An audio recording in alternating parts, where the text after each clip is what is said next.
Good morning everyone. अष्टांग हृदयाच्या paper मधलं महत्वाचं काय आहे ते आपण आज बघणार आहोत.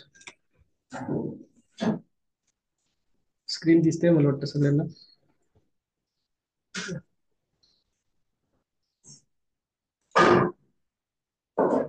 आपल्याला 15 अध्याय बघायचे आहेत. त्यामध्ये पहिला अध्याय आहे आयुष्कामी अध्याय. अष्टांग हृदय सूत्रस्थान. रुग्ण परीक्षा कशी केली जाते ते थोडक्यात साध्य साध्यत्व चतुष्पाद उत्तम वैद्य लक्षणे कष्ट साध्य रोग याप्य व्याधीची लक्षणं सद्वैद्याची लक्षणं कृच्छ साध्य व्याधी रसदोष संबंध लिहा. सुखसाध्य व्याधीची लक्षणे राजवैद्याची लक्षणे अरोगतेची कारणे या व्याधीची लक्षणे धातूंची कर्मे असात्मेंद्रियार्थ संयोगाची व्याख्या प्रकार उदाहरणासह लिहा. चिकित्सा चतुष्पाद व त्याचे गुण हे महत्वाचं आहे. याला आपण VIMP कॅटेगरीमध्ये टाकतो आहोत. त्रिगुण अग्नी कुष्ठ त्यानंतर वैद्याचे गुण त्यानंतर शास्त्र लक्षण अर्थाश्रय म्हणजे काय अष्टप्रकृती विपाकाची व्याख्या व प्रकार पुष्टभेद चिकित्सेचे चतुष्पाद वर्णन त्यानंतर दोष काल संबंध स्पष्ट करायचे आहे. नंतर साध्य असाध्यतेनुसार व्याधीचे प्रकार आणि लक्षणे लिहायचे. त्यानंतर त्रिफला व त्रिकटु गुण याच्याबद्दल माहिती लिहायची. हे लेखक बघा कुठले महत्वाचे व्याधीची साध्य साध्यतेची विशिष्ट सविस्तर माहिती याच्यात आपल्याला करायची. त्यानंतर चिकित्सेसाठी योग्य किंवा अयोग्य दृष्टीने व्याधीचे केलेले प्रकार सविस्तर वर्णन करायचे. चिकित्सेच्या दृष्टिकोनातून व्याधीचे प्रकार व्याख्या व लक्षण सविस्तर वर्णन करायचे आहेत. त्यानंतर बघा काही प्रश्न जे असतात अष्टांग हृदय आणि चरक संहितेमध्ये श्लोक लिहिलेले असतात ते थोडेसे टफ असतात. तर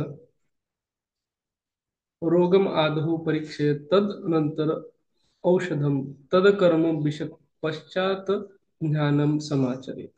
हे जे श्लोक आहे ते एक्सप्लेन करायचे. हे जे प्रश्न असतात हे फर्स्ट इयरच्या विद्यार्थ्यांसाठी हार्ड असतात. हार्ड कशासाठी असतात कारण की त्यांना ते श्लोक अपेक्षित नाही. याच्यात तुम्हाला औषध सेवन कालाबद्दलचं महत्व लिहायचं आहे. त्यानंतर दोष धातू मला मूलनिषेध हा क्रियाशेषचा प्रश्न आहे हा इथं पण विचारू शकतात. वरील सूत्रात अनुसरून स्पष्टीकरण करा व दोष धातू क्षयवृद्धींची लक्षणे लिहा. त्यानंतर रोगा सर्व जायन्ते वेगोदाहरण धीरण हे.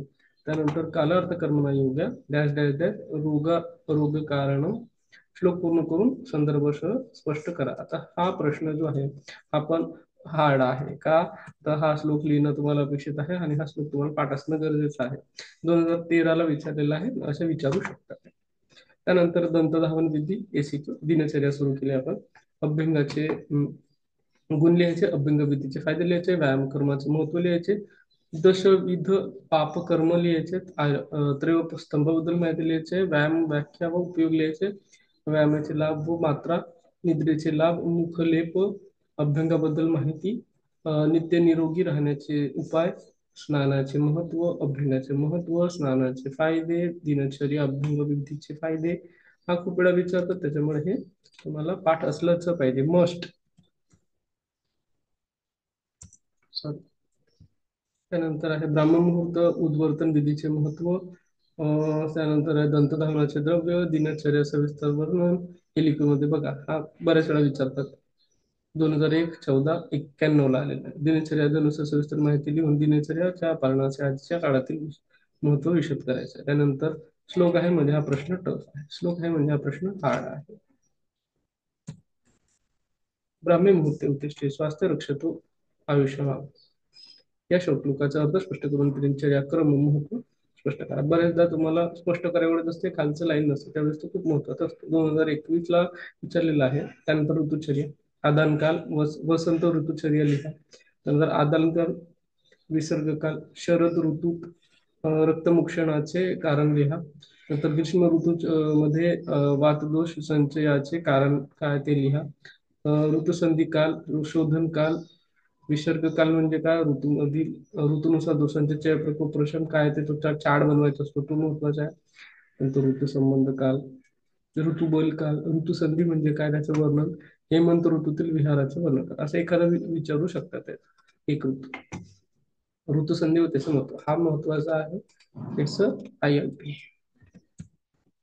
पुढे आहे संशोधक वर्षा ऋतुचर्या, शीतज्ञ हा वृष्टी धर्मकल्प मध्ये तू शेषयो. स्पष्ट करा. प्रश्न हार्ड आहे. I am writing down the hard. Hard प्रश्न असे तुम्हाला विचारू शकता. श्लोकात प्रश्न विचारले की समजायचे हे प्रश्न आपण शिकू शकतो. त्यानंतर ऋतू व बल उपक्रम, ऋतुसंधी व त्रिदोषांचे संचय प्रकोप्रशन, वसंत ऋतुवर्ज्य आहार विहार. आपण ऑड क्वेश्चन आहे. आदान काळ व विसर्ग काळातील फरक स्पष्ट करा. हा मॅथमॅटिकल क्वेश्चन आहे. तुम्ही लिहिला, आन्सर मिळणार नाही. लिहिला तुम्हाला आन्सरचे मार्क्स मिळणार नाहीये. मॅथ्स. त्यानंतर आहे शरद ऋतूची माहिती, जलोका विधी स्पष्ट करून जलोका विधी उपयुक्तता वर्णन करा. आता हा जरा टफ प्रश्न आहे. बघूया आपण याचं काय करता येईल. आदान ऋतू, आदान काळातील लक्षणे व आहार विहार विषयी माहिती लिहायची आहे. विसर्ग काळाचे वर्णन करून एक ऋतुचर्या, म्हणजे इथं हेमंत विचारले, परत खाली हेमंत विचारले आहे. त्यानंतर शरद ऋतू विचारले खालच्या याच्यात. त्यानंतर विसर्ग आदान काळाच्या व्याख्या सांगून वर्ष ऋतूचे लक्षण व ऋतुचर्याचे वर्णन केले. आदान काळ विसर्ग काळाचे वर्णन करून वसंत ऋतुचर्या वर्णन करायचं. नंतर विसर्ग काळातील ऋतूची नावे लिहून रस बल वर्णन करून शरद ऋतुचर्या वर्णन करायचं. आदान विसर्ग काळाचे वर्णन करून ऋतू ग्रीष्म ऋतुचर्या विचारली. आतापर्यंत हे म्हणत होते, आता परत ग्रीष्म. मग हे परत इथं हे म्हणत झालं वसंत विचारली. त्यानंतर परत आदान काळ विसर्ग फरक, वसंत ऋतुचर्या. परत हार्ड क्वेश्चन आहे. शीतोद्रवम दोषचयम वसंते, विशोधनम ग्रीष्म जम भ्रकाले अभ्रकाले हे घनात्या असा श्लोक आहे. त्याचं स्पष्ट करा. हार्ड क्वेश्चन आहे परत एकदा, सो दॅट काही महत्वाचे श्लोक तुम्हाला पाठ असलेच पाहिजे. त्यानंतर आदान काळामध्ये वर्णन करून ग्रीष्म